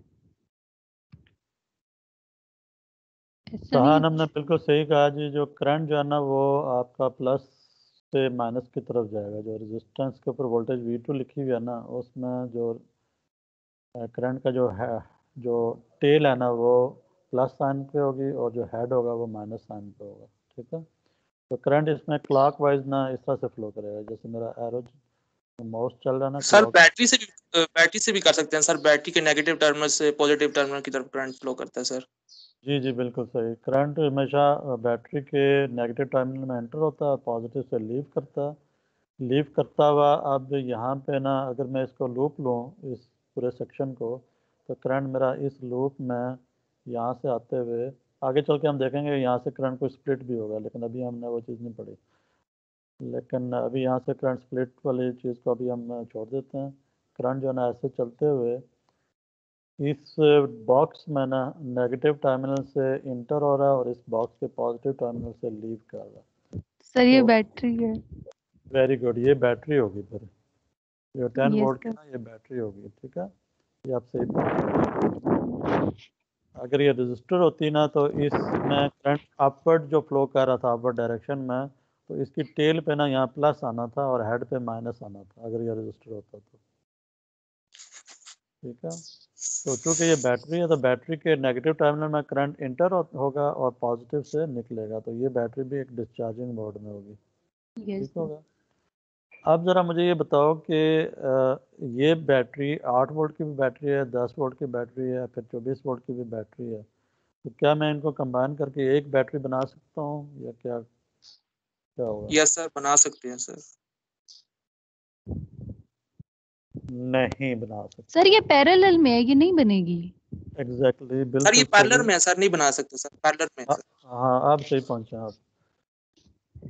कंबाइन उस वक्त कर सकते हैं बैटरीज को जब जब हम बैटरी सीरीज में होती है। सीरीज में कनेक्टेड हो, ठीक है, या फिर एक और हम आगे चल के पढ़ेंगे कि अगर एग्जैक्टली पैरेलल में बैटरीज लगी हुई है ना और वो सेम वैल्यूज़ की हैं तो इक्वलेंटली वो बैटरी कंबाइन होकर ना एक ही बैटरी बनेगी। मैं ज़रा बोर्ड के ऊपर ना आपको ये चीज़ बताता हूँ, यहाँ पे नहीं यस सर, वो मैंने पढ़ा हुआ है सर, जिसमें बैटरीज की सर वो सेम होती है सर वोल्टेज, तो वो सारी कंबाइन हो जाती हैं सर पैरेलल में।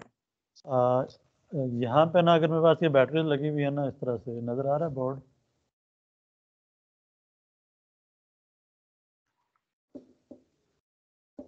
ठीक है, सर E1 ब्लर हो रहा है सर।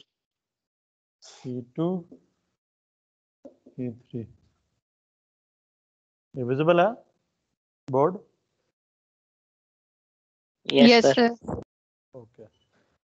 अच्छा, ये जो तीनों बैटरीज है ना ये सेम वैल्यूज की नहीं है, ये तीनों सेम वैल्यूज की नहीं है, ठीक है। तो मैं इनको कभी भी इस तरह से इकट्ठा ज्वाइन नहीं कर सकता, जो जो भी मैं ज्वाइन कर रहा हूँ ना, और यहाँ पे टोटल बैट वोल्टेज देख रहा हूँ, टोटल वोल्टेज ET, ठीक है। तो ये वाला जो कनेक्शन है ना इसको कहते हैं पैरेलल कनेक्शन। पैरेलल कनेक्शन अगले चैप्टर में हम पढ़ेंगे, लेकिन अभी जस्ट मैंने आपको मोटा मोटा आइडिया दे रहा हूँ कि पैरेलल कनेक्शन का मतलब है कि दोनों टर्मिनल्स एक डिवाइस के और दूसरी डिवाइस के आपस में अगर आप मिला दें तो ये पैरेलल कनेक्शन बनता है, ठीक है। सीरीज़ में आपने देखा था कि सिर्फ एक साइड कनेक्शन टर्मिनल्स जो है ना आपस में मिलते हैं, पैरेलल में दोनों मिल जाते हैं, ठीक है। ये फ़र्क है सीरीज़ और पैरेलल में, ठीक है। सीरीज़ में आपने बैटरीज कैसे लगाई थी? इस तरह से लगाई थी, ये बैटरी E1 है और ये बैटरी E2 है,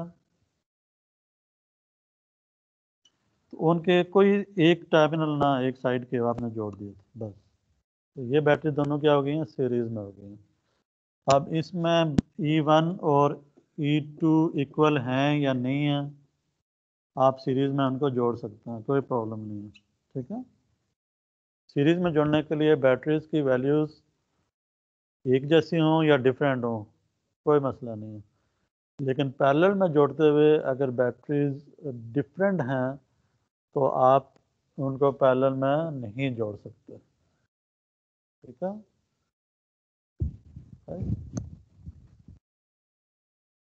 और अगर सारे इक्वल हों, E1 is equal to E2 equal to E3, जैसे ये भी 12 वोल्ट की है, ये भी 12 की है, ये भी 12 की है, ठीक है, तो तीनों 12-12 वोल्ट की हैं, ठीक है। ये भी E है, ये भी E, ये भी E, 12 12 12, अब इनको आप पैरेलल में जोड़ सकते हैं। तो इस केस में you can make them parallel, इस केस में you can't make them parallel, ठीक है। तो पैरेलल नहीं कर सकते, पैरेलल कर सकते हैं, ये पैरेलल का सिंबल होता है पैरेलल का, ठीक है, पैरेलल, ठीक है। इस केस में पैरेलल नहीं कर सकते, इस केस में पैरेलल कर सकते हैं, इनको इक्वल होंगे तो पैरेलल कर सकते हैं, इक्वल नहीं है तो पैरेलल नहीं कर सकते, ठीक है।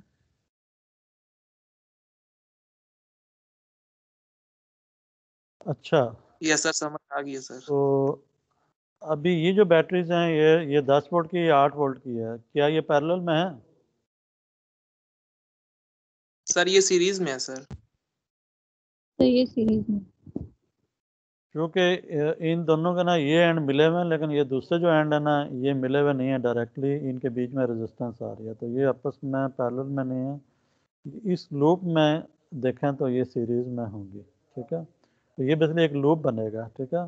इफेक्टिवली ये सीरीज़ में भी नहीं है, क्योंकि यहाँ पे ये कनेक्शन आ रहा है, तो कनेक्शन में आपने देखा था कि अगर किसी भी पॉइंट पे जो दो कंपोनेंट्स मिल रहे हैं और वहाँ से आप उनको टैप करके कोई बाहर निकाल लें, कोई तीसरा टर्मिनल भी, तो ये आपस में सीरीज़ में नहीं रहती। इसी तरह से ये जो दो ये बैटरी और ये रेजिस्टेंस ये आपस में सीरीज़ में है या नहीं है?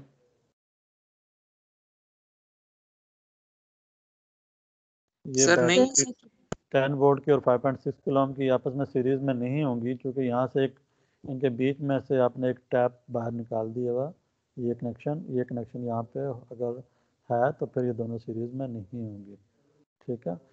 ये जो 5.6 किलो ओम है और ये 8 ओम, ये आपस में सीरीज़ में है या नहीं है? सीरीज में है sir. Yes, they are in series, ठीक है। इसमें से जो करंट यहाँ से आएगा वही बैटरी में से जाएगा, लेकिन जो करंट यहाँ से आएगा वो 8 ओम की और 5.8 वोल्ट की और 5.6 किलो ओम की और रजिस्टर में से जो करंट आएगा वो 10 ओम में से वो करंट 10 वोल्ट की बैटरी में से वो करंट नहीं फ्लो करेगा, ठीक है, क्योंकि ये तीनों आपस में सीरीज़ में नहीं है। ये दो आपस में सीरीज़ में हैं, लेकिन ये जो 10 वोल्ट की बैटरी है ये इन दोनों के सीरीज़ में नहीं आ रही, ठीक है। इसका मतलब जो करंट इनमें होगा वो करंट और जो 10 वोल्ट की बैटरी में होगा वो करंट दोनों डिफरेंट होंगे, ठीक है। सही हो गया। अब इस सर्किट को सॉल्व कैसे करेंगे to find out V1 and V2, ये वोल्टेज V2 ये वाली और ये वोल्टेज V1, इसको सॉल्व कैसे करेंगे? इसके ऊपर हमने काफ़ी सारी डिस्कशन की है कि यहाँ पे कौन से कंपोनेंट सीरीज़ में है, कौन से पैरेलल में है, बैटरीज को क्या हम कंबाइन कर सकते हैं या नहीं कर सकते।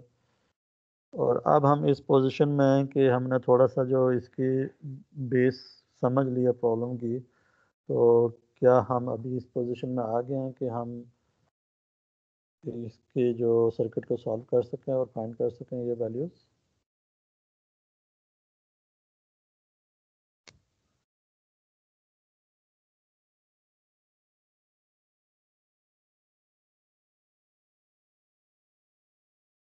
एनीवन?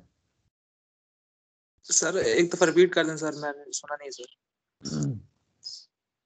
अच्छा, इस तरह है कि ये जो सर्किट है ना ये आप एज ए असाइनमेंट ना मुझे नेक्स्ट क्लास में दे दो, ठीक है सर। बल्कि ये दोनों प्रॉब्लम ना, प्रॉब्लम 23 जो प्रॉब्लम है ना ये कंप्लीट ये असाइनमेंट में कंसिडर कर लो आप, ठीक है। और प्रॉब्लम नंबर 21 और 23 ये दो आपके प्रॉब्लम्स ना असाइनमेंट में हैं, ठीक है। सर जो आप अभी डिस्कस करा तो 24 नहीं थी?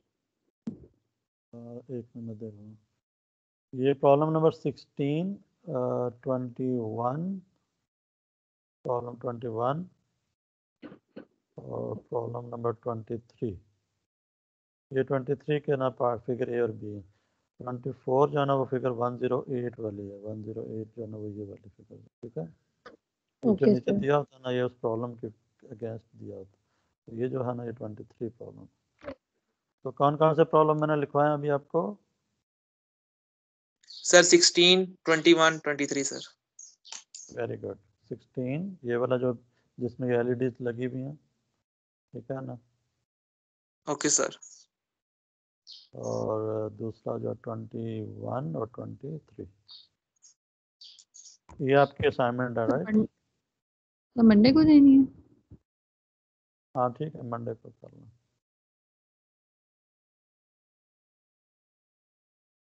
ओके देन फिर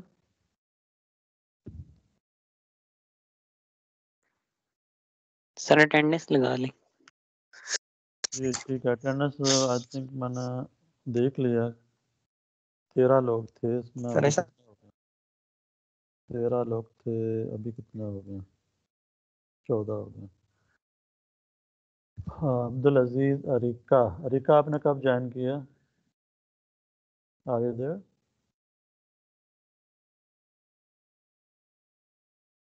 Athar, Hamza, Hamza Yes, sir. Mohammad, Sir, Yes, sir, present. present. Wasim Jameel, Hamza Mohammed present. ठीक है। Yes sir. Malik Mohammed Usama, yes sir. Rafil, Present, sir. Faiz, Yes, sir. Saleh, yes sir. Shahzeb, Present, sir. Anam हो गई, उसामा फारूकी हो गया, अब्दुल अजीज और Arika. Present, sir. Sir present Usama Farooqui. Present sir. ठीक है। Sir, Abdul present Aziz to sir. Sir, और present to present. ठीक हो गया। अब्दुल अजीज आपकी अटेंडेंस मार्क हो गई है। Arika, Sajid, present sir.